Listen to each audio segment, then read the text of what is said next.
नमस्कार। प्रतिदिन दैनिक अखबार संपादकीय आइडियो में आपका स्वागत है। अब हेडलाइन सुनिए। संविधान निधि देश को दिशा, बिजनेस स्टैंडर्ड, हरित क्रांति की बिनचाही विरासत, कनिका दत्त, ड्रग्स का धंधा बड़ा संकट, राष्ट्रीय सहारा, विदेशी मेहमानों को भारत में जिले ज्यादा दोस्ताना माहौल, हिंदुस्तान। अब संपादकीय विस्तार से। संविधान निधि देश को दिशा, बिजनेस स्टैंडर्ड। भारतीय संविधान को अंगीकृत करने की 75वीं वर्षगांठ पर आयोजित विशेष चर्चा में हिस्सा लेते हुए प्रधानमंत्री नरेंद्र मोदी ने लोकसभा में उचित ही कहा है कि संविधान ने आजादी के बाद भारत के लिए सभी पूर्वानुमानित संभावनाओं को हासिल किया है। एक युवा गणतंत्र के जीवन में उतार चढ़ाव तो आते ही हैं, लेकिन भारतीय संविधान समय की कसौटी पर खरा उतरा है और उसने भारत की अच्छी सेवा की है। इसकी सफलता का सबसे बड़ा उदाहरण सत्ता का निरंतर शांतिपूर्ण हस्तांतरण है, जो जन आकांक्षाओं को प्रदर्शित करता है। यहाँ तक यह बताना जरूरी है कि भारत में हर स्तर पर राजनीति बेहद प्रतिस्पर्धी है। हालांकि भारतीय राज्य सभी नागरिकों को यह गारंटी उपलब्ध कराने में अक्षम साबित हुआ है। उदाहरण के लिए, हाल में सर्वोच्च न्यायालय द्वारा रोक लगाए जाने तक कई राज्यों में बुलडोजर न्याय चल रहा था, जो कि संविधान के खतरों और संभावनाओं दोनों के खिलाफ था। देश को संस्थाओं, खास तौर पर न्यायपालिका को मजबूत करने की जरूरत है। बड़ी संख्या में लंबित मुकदमों की वजह से फैसले होने में काफी देरी होती है, जिससे आम नागरिकों के हित और मौलिक अधिकारों की सुरक्षा प्रभावित होते हैं। इसके अलावा विशेषज्ञों में से लेकर आम राय है कि भारत को अगर विकसित देश बनाना है तो उसे बेहतर गुणवत्ता वाली मानव संपदा की जरूरत होगी। इस संदर्भ में संसद ने अनुच्छेद 21A 86वां संशोधन को अपनाकर अच्छा कदम उठाया है, जिसके जरिए राज्य से यह अपेक्षा की जाती है कि वह 6 से 14 वर्ष के सभी बच्चों को मुफ्त और अनिवार्य रूप से शिक्षा प्रदान करेगा। इसका नतीजा यह है कि पिछले वर्षों में स्कूलों में नामांकन बढ़ गया है, जिसके लिए केंद्र और राज्य सरकारें दोनों ही श्रेय के हकदार हैं। हालांकि हाल के कई सर्वेक्षणों, खासकर वार्षिक शिक्षा स्थिति रिपोर्ट असर में यह साफ हुआ है कि शिक्षा की गुणवत्ता खराब बनी हुई है। अगर इस पहलू पर लंबे समय तक ध्यान नहीं दिया गया तो भारत अपेक्षित गति से आगे बढ़ने और विकास करने में सक्षम नहीं हो पाएगा। यह सुनिश्चित करना महत्वपूर्ण है कि देश में सामाजिक, आर्थिक और कानूनी परिणाम संविधान की मूल भावना के अनुरूप हों। लेकिन निष्पक्ष रूप से कहें तो पिछले 75 वर्षों में भारत ने जो कुछ भी हासिल किया है वह वाकई शानदार है। मूल संवैधानिक मूल्यों का कायम रखने से ही भारत अपने नागरिकों की आकांक्षाओं को पूरा करने में सक्षम होगा। हरित क्रांति की अनचाही विरासत, कनिका दत्त।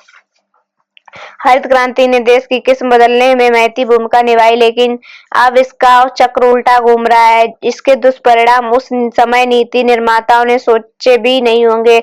आज जब किसान आए दिन राष्ट्रीय राजनीति क्षेत्र NCR की सीमाओं पर डेरा डाल रहे हैं, तो 1960 के दशक की हरित क्रांति के परिणाम अपर्याप्त बिजली आपूर्ति, पानी का संकट, लगातार गिरती मिट्टी का गुणवत्ता, वायु प्रदूषण और तेजी से बढ़ती मुफ्त योजनाओं की संस्कृति जैसे बड़े संकट के रूप में सामने आ रहे हैं। उपरोक्त व्यवस्था करने वाले कानून संसद में पर्याप्त चर्चा के बिना और कृषि लॉबी के सलाह मशवरे के बिना ही पारित किए गए थे, जिनके विरोध में किसानों, मंडी बिचौलियों और किसान संगठनों ने दिल्ली NCR की सीमाओं पर तंबू गाड़कर डेरा डाल दिया और 1 साल से अधिक समय तक विरोध प्रदर्शन किया। सरकार को पीछे हटने के लिए मजबूर करने का अंजाम यह हुआ कि कृषि लॉबी MSP पर कानूनी गारंटी की मांग करने लगी। यदि सरकार यह मांग मान लेती तो इससे सरकार के खजाने पर असहनीय बोझ पड़ेगा। MSP पर कानूनी गारंटी के लिए खड़ा हुआ बवाल हरित क्रांति के अनचाहे नतीजों का केवल एक पहलू है। मुफ्त अथवा भारी सब्सिडी पर पानी, बिजली और उर्वरक जैसे चीजें उपलब्ध कराने से एक और बड़ी समस्या उभर कर सामने आई है। इन चीजों पर लगातार प्रोत्साहन पैकेज बढ़ते जाने के कारण हरियाणा और पंजाब में किसान अधिक से अधिक धन उगाने के लालच में पड़ गए, जबकि सब जानते हैं कि बहुत अधिक पानी की खपत वाली यह फसल प्राकृतिक रूप से इस क्षेत्र की पारिस्थितिक के लिए उपयुक्त नहीं है। दशकों से इस फसल के उत्पादन के कारण यहाँ पराली जलाने की गंभीर समस्या खड़ी हो गई है। प्रत्येक वर्ष फसल कटाई के बाद जब किसान पराली जलाते हैं तो उसका धुआं दिल्ली NCR के लिए मुसीबत खड़ी करता है और वायु प्रदूषण के कारण यहाँ लोगों का सांस लेना दूभर हो जाता है। आजादी के फौरन बाद कृषि उत्पादन बढ़ाने के उद्देश्य से राज्य सरकारों ने किसानों को मुफ्त या उदार सब्सिडी पर बिजली उपलब्ध करानी की थी। इस का सीधा प्रभाव दिवालिया होती राज्य स्वामित्व वाली वितरण कंपनियां डिस्कॉम पर देखा जा सकता था और जिन्होंने अपने वित्तीय संकट से निपटने के लिए काफी संघर्ष किया। पैसे की कमी के कारण वे अपने आधारभूत ढांचे को उन्नत नहीं कर सकी।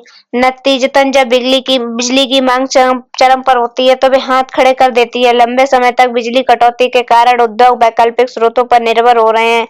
केंद्र सरकार द्वारा तैयार तथा करदाताओं की ओर से वित्त पोषित 5 बेलआउट पैकेज भी काफी साबित हुए और विद्युत व्यवस्था की तस्वीर नहीं बदली।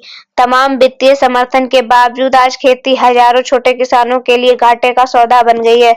सरकार द्वारा भारतीय उपभोक्ताओं के हितों के लिए व्यापारियों पर आवधिक नियंत्रण और किसानों को वित्तीय सहयोग की योजनाओं ने हालात को और खराब कर दिया है। मोदी सरकार ने तो इसका प्रत्येक हल किसान को 6,000 रुपए की वार्षिक सब्सिडी के तौर पर निकाला था, जो सीधे उनके खाते में ही जाती है। हरित क्रांति से संबंधित मुफ्त योजना की तरह इस वित्तीय सहायता वाली सब्सिडी योजना को वापस लेना भी असंभव होगा, जो मुसीबत को और बढ़ाएगी। ड्रग्स का धंधा बड़ा संकट, राष्ट्रीय सहारा। Doctor S K. मिश्रा। वर्तमान दौर में मादक पदार्थों की तस्करी से माफिया, आतंकवादी संगठन और तस्कर गुट अपना व्यापक जाल फैलाते जा रहे हैं। इनके घातक कारनामों से परिवार, समाज, राज्य और देश बड़े संकट में गिरता जा रहा है। युवाओं को नशे की लत से बचाने के लिए ड्रग्स के धंधे के विरुद्ध विशेष अभियान पर बल देने की सामयिक आवश्यकता है। भारत में निरंतर नशीले पदार्थ की आवक जिस तरह से बढ़ती जा रही है, वह गंभीर चुनौती की चिंता की बात है। आज स्थिति इतनी भयावह एवं व्यापक हो गई है कि देश में प्रत्येक राज्य, जिला, तहसील, कस्बा, गांव तक नशे का कारोबार किसी भी रूप में देखा जा सकता है। नशे के विविध रूपों में अफीम, गांजा, हेरोइन, भुक्की या बोड़ी, चरस, भांग, तंबाकू, शराब, morphine, smack, cocaine, meperidine, methadone, ice, amphetamine तथा मारिजुआना का प्रचलन फैशन बन गया है। बड़े-बड़े फार्म हाउसों तथा पर्यटन केंद्रों में होने वाली रेव पार्टियों में मादक पदार्थों का सेवन शायद एडवांस होने का फैशन सा माना जाने लगा है। इसके पीछे सोच यह भी है कि इनके सेवन से व्यक्ति को चिंता, तनाव, भय और परेशानी से मुक्ति मिल जाती है।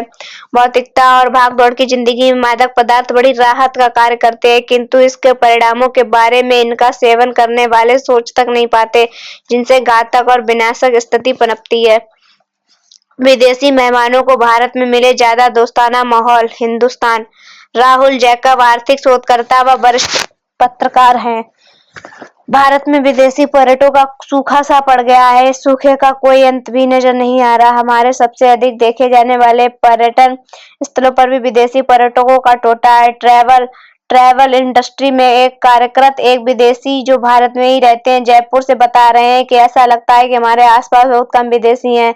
जुलाई में वायनाड भूस्खलन की खबर ने महीनों तक केरल में विदेशियों के आगमन को प्रभावित किया।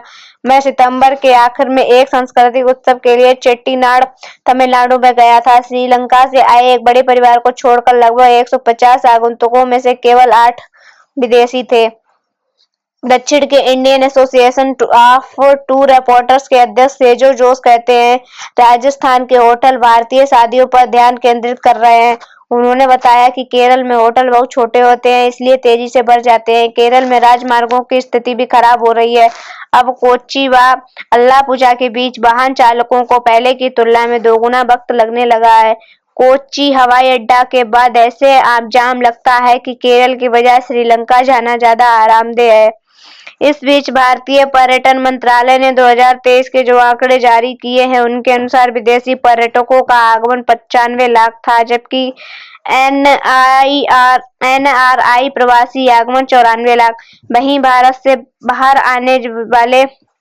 बाहर जाने वाले घरेलू यात्रियों की कुल संख्या 2,78,00,000 से अधिक थी। यह चिंता का समय है और जाहिर है कि देश में विदेशियों के लिए दोस्ताना माहौल बनाने की जरूरत है। धन्यवाद।